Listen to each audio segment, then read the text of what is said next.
Today on this moment of facial nudity. I already did mine yesterday. We have one dome absent of all hair. And now we have another. A small, Mr. Sweetleaf.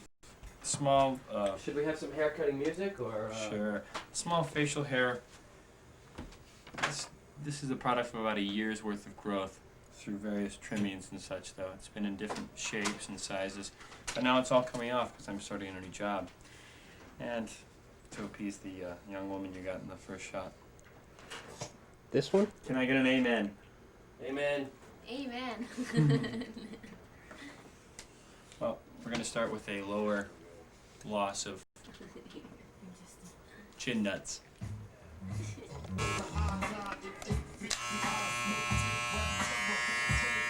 Here we go.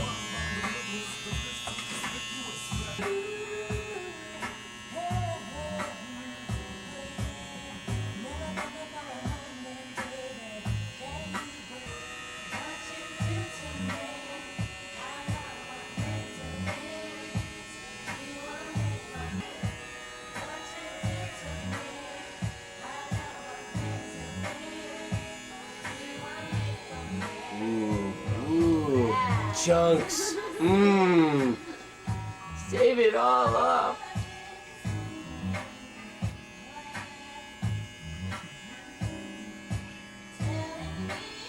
And Morocco led this himself just for this occasion.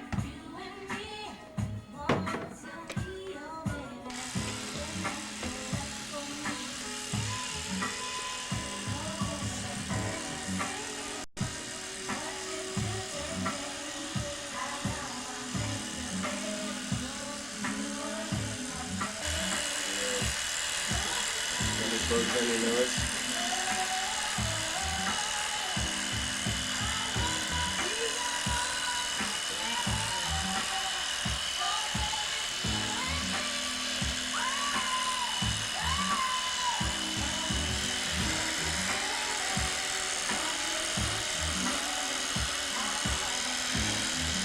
Ew.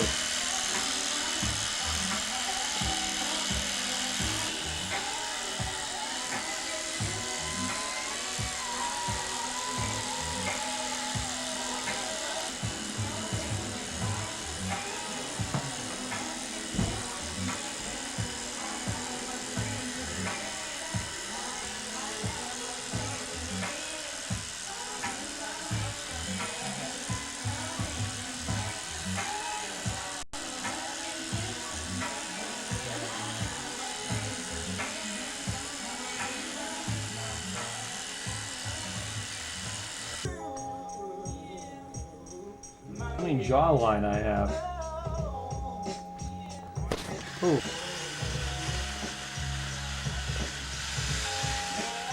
Try and sit up a little higher, he said.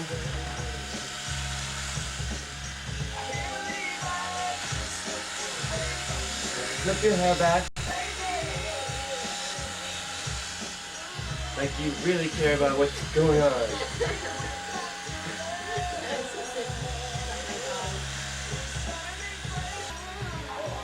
Right on.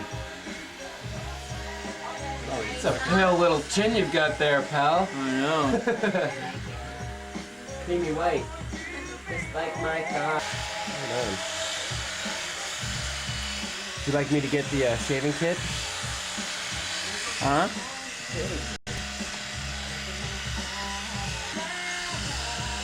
Oh, the pimples I have. Pimples. Look at this, you got here. Huh?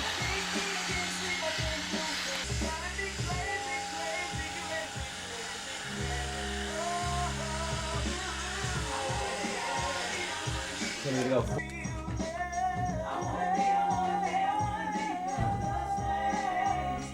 That's what my chin looks like. Should I plug the shears in and do the rest of it?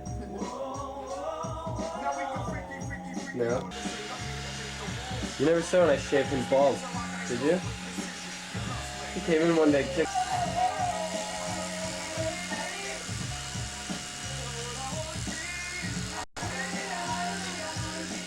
think it makes you look sexy. I love it.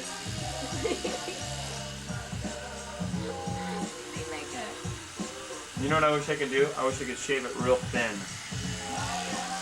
Like John Waters? Alright.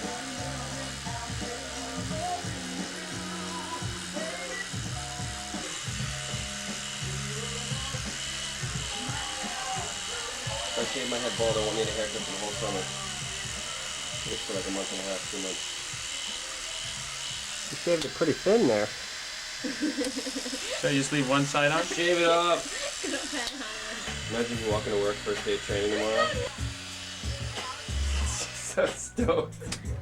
I've been waiting for this I for look, months. God, I look like a completely different person. You look really good.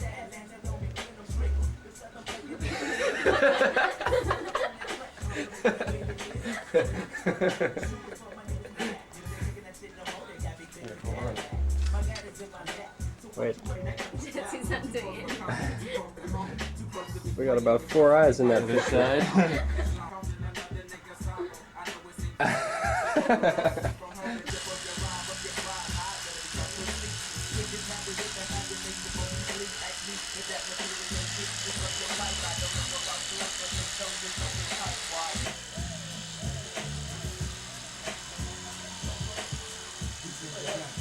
I guess it is. He looks what? Handsome. Unbelievable. Uh-oh, someone's getting trimmed tonight. He looks cute. He looks cute like that. He looks handsome with a goatee. Do I look younger? Yes. No, I think he does. Of course I look younger. All my pimples are exposed. Oh my God! It's got my brain! Small one. I think one of those for Bill Shealy. What? Oh my God, that's on tape now. Who? Bill Shealy. Got his fucking nose hair sticking out of his nose like. Anthony came out of the office one day with like 6 straws stuck out.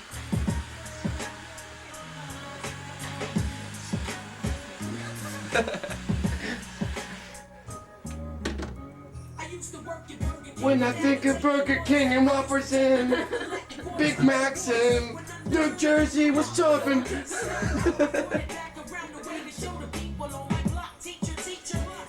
Kerry Kramer dropping science on the mic. The master of disaster. Oh my.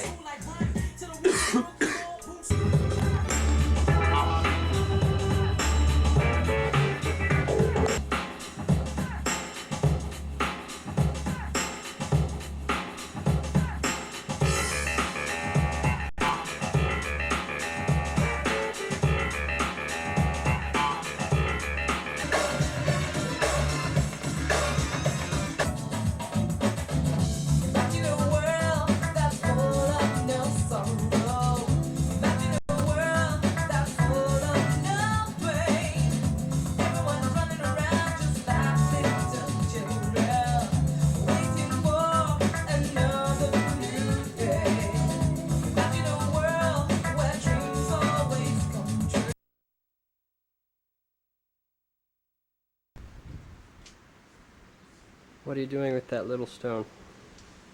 Well, this little stone would be a part of the showing a part of the process of the creation of this.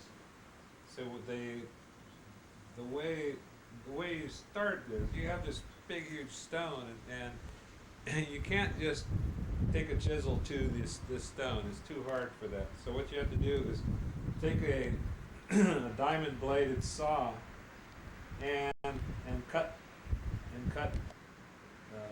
these cuts in here. Then you can get your chisel in, and the chisel then knocks these pieces off.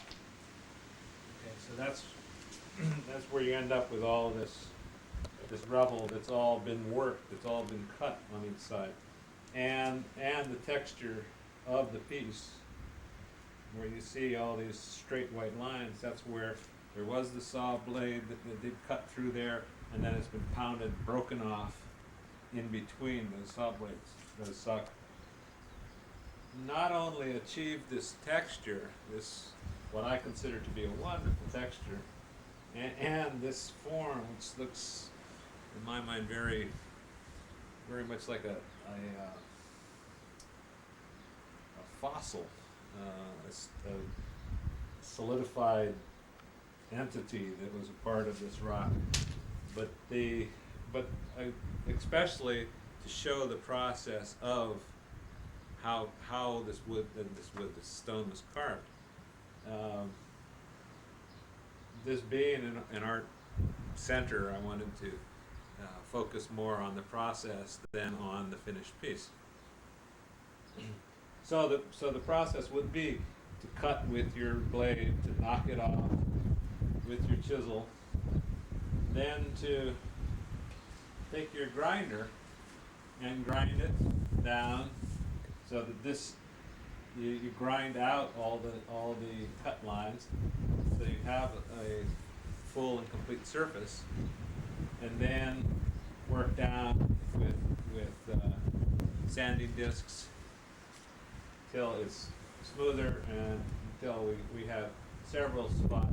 The end pieces here, the top of the head, are all sanded down to about 500 grit. You can take it even further if you're looking for just the glassy finish of finished marble, but or finished stone in general. But I didn't feel that would be necessary. So as you look at the piece, you can see and recreate the entire process of carving it, or that's my intent. I think that if you're educated at all, and if you're curious at all, you could probably formulate how it was done.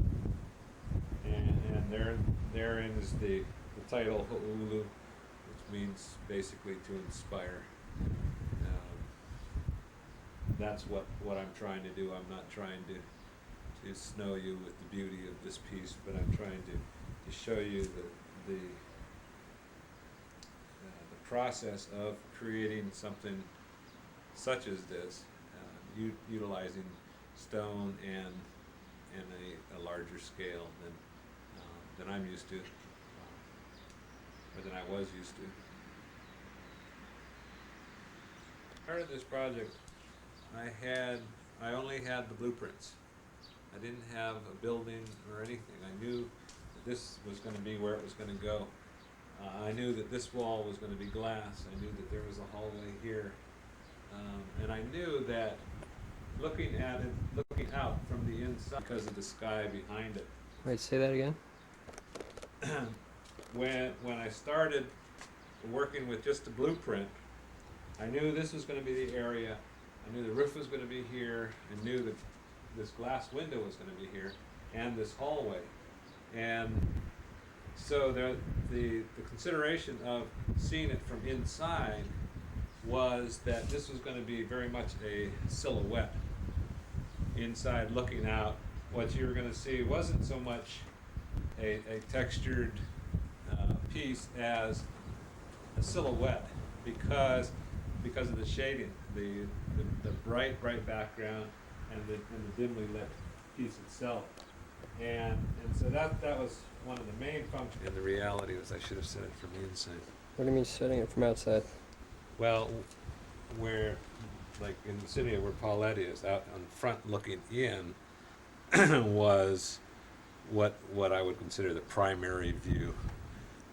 When you set a sculpture, unless you have a completely 360-degree access, you have to decide on primary, secondary, tertiary views of it, which area, which profile is the one that you want most seen, or which angle is. It's like the actor saying, "Oh no, this side, please. This is my better half." Okay, you're setting. You're trying to put your best face forward, and in doing so, the realization here is that the best view, or the most utilized view, is from inside through the window at the piece.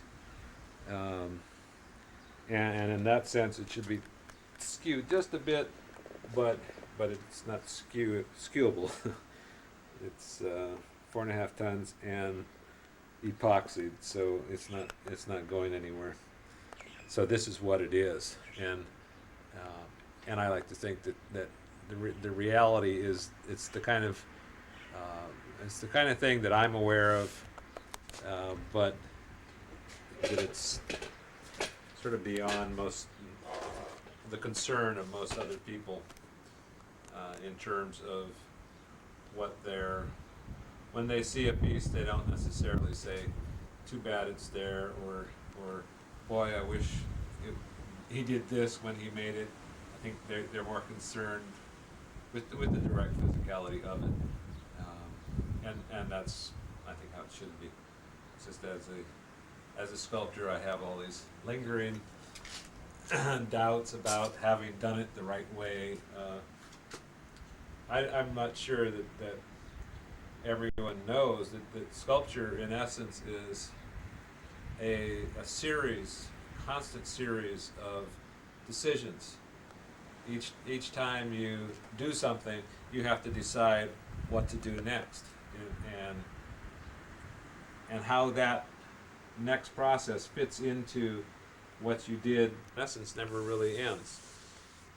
Anytime you visit the piece, you say, or I say, I could have done this, I should have done. I try not to get into the should haves, but the fact that there were these decisions that I made at that time, it affects how I see it now, because I have either grown further or haven't grown further, or I'm in a different place than I was at the time the decision was made that allowed it to be what it is now. So I guess that's kind of an ongoing process that varies from person to person, depending upon how easy it is for them to say, I don't have any I should haves. I don't like to think of it as I should have as so much as a process of trying to keep developing my profession as a sculptor, trying to keep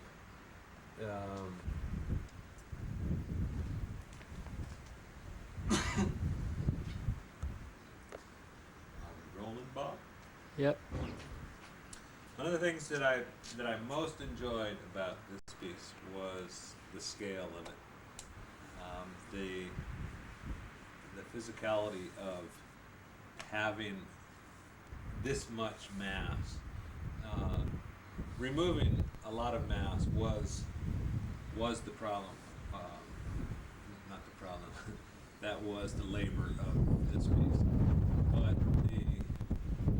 But dealing in that size brought so many different elements into it that made me feel so much more a part of the sculptural community, if you will.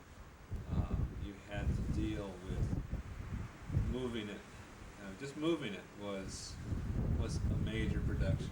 It was not simply a matter of, well, I want to turn it over, I want to turn it around. In order to do that, it involved a lot of people, a lot of planning, a lot of technique relative to things such as balance, centers of gravity, and the sculptural elements, composition and form state of the work. But to put it into a practical context on how am I going to lift this up without breaking it, that was one of the real exciting things for me. It wasn't the kind of thing that I normally encounter, and now I had to.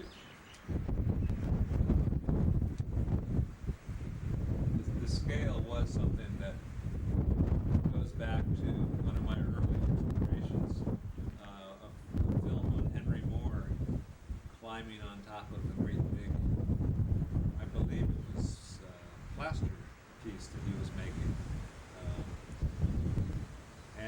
never seen anything like it. I was just amazed, and it's like, wow, you can make sculptures that big. And that was before I even started doing art, but that was at the point where I turned my energies towards it, and to realize carving on this scale was really exciting and real, very much a dream come true, as well as just being able to have something really sink your teeth into, really work on, really play with, and really expand the horizons that I normally had.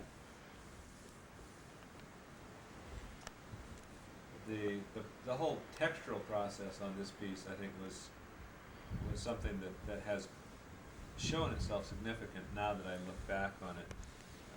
All my pieces since have been very much concerned with textures, the juxtaposition of smooth and rough, the inclusion of natural faces of the stone. These are all things that have come out since, because it is such an element of this piece. Each texture is created in a different way. It has a different function, and it's just amazing, because prior to this, texture was kind of a solo issue in most of my sculptures. The piece was well or finished not so well, but it was all consistently done. Whereas now we're into a different element that involves the combinations of textures, combinations of shapes, and that makes me feel good, because it lets me know that there's still area to grow in. There's still directions to go that will change my work and keep it evolving. An artist is always fearful that his last piece is going to be the first piece of the next complete series, which doesn't allow for much expansion. It just gets you into a rut of well, this is recognizably mine, and I don't have to go any further. But, I don't think that's really what it's about. What I'm looking to do is to create form from materials such as wood and stone, and to create that form in a new way as often as I can. I don't want to reproduce what's been produced before. I want to inspire. Hooulu. Say that again? Hooulu. That's what it's about. The artist is the inspiration. The artist is the teacher. The artist is the frontiersman for society. And if he's not challenging normal society, then he's just making money. And you know, I think that's the shallow side of professions, is whether you're making money. Making money should be a side product, not the end product. So there you have it. Again?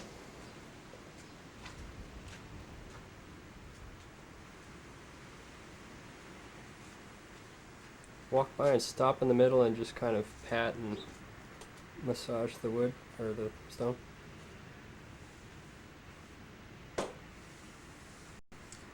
Love the density. It's just so dense. Can't do that with anything but stone.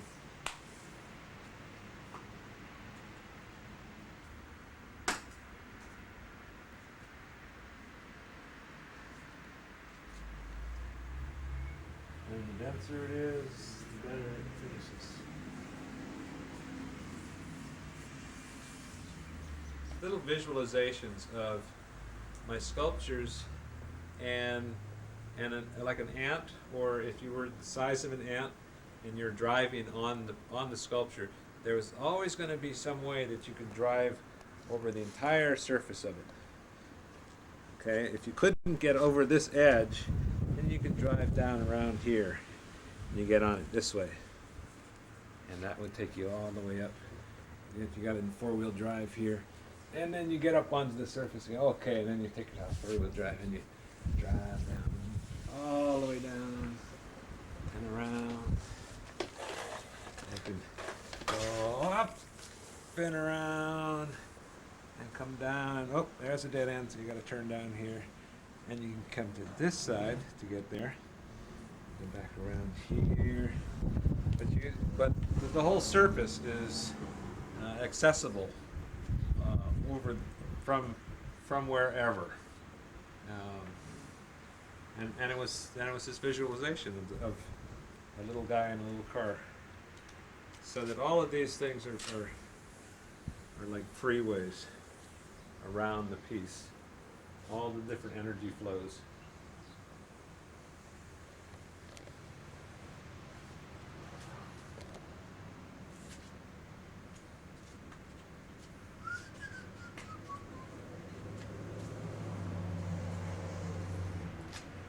I got you looking at the reflection of it. Okay.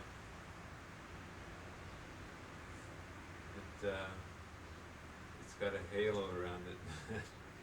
The thickness of the glass. Yeah, this is really. At one point, I wanted to use this textured side as the front. But that was probably the same point that I was getting to do a sculpture in 3 dimensions and know that one of those dimensions is going to get pushed to the back. This piece, when I was carving, was kind of up on a mound, and it was very accessible all the way around it. But I knew that it was going to be in this scenario, so it was difficult for me to come to grips with that concept, that I was going to have to sort of tuck it away as opposed to allow it to be completely in the round, where you can decide for yourself which viewing angle is your best.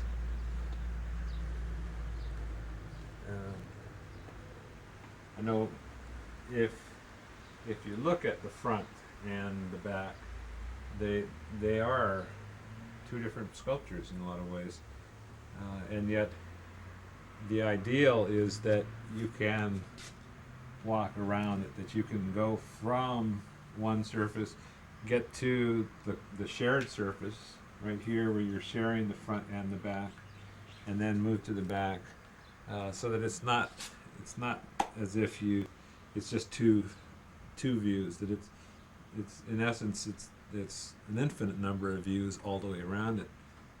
But when you have to set it up in such a way that there's a front and a back, I think the tendency is for people to establish, okay, this is the back, this is the front, and forget about the transition process of the back to the front, or the front to the back, which is always a very interesting process for the sculptor.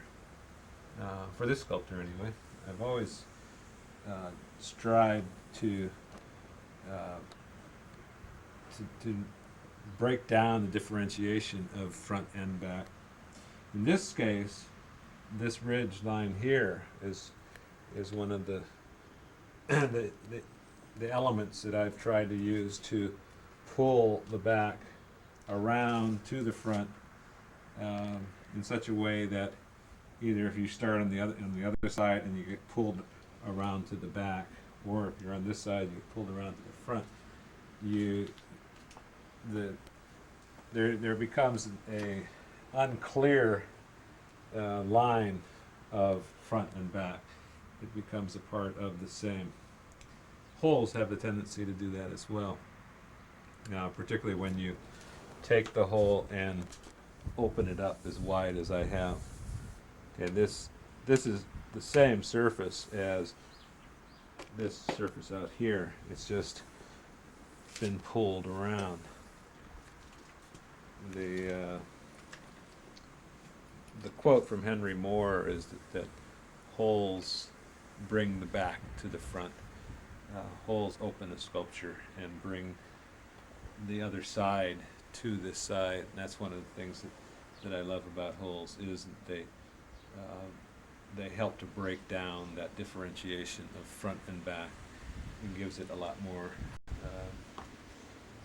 It lightens it, as well as gives it a lot more movement for both surface areas and for your eye.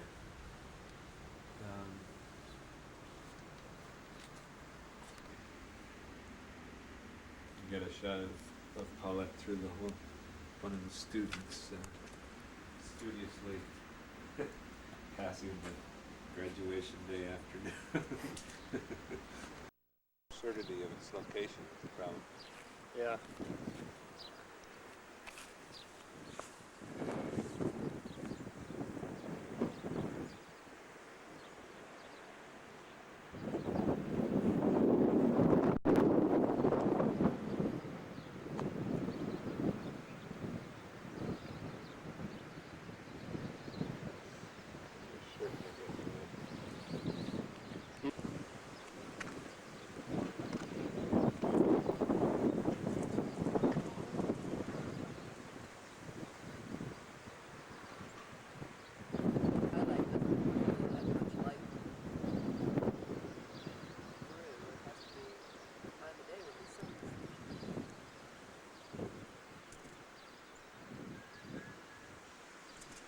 We talked about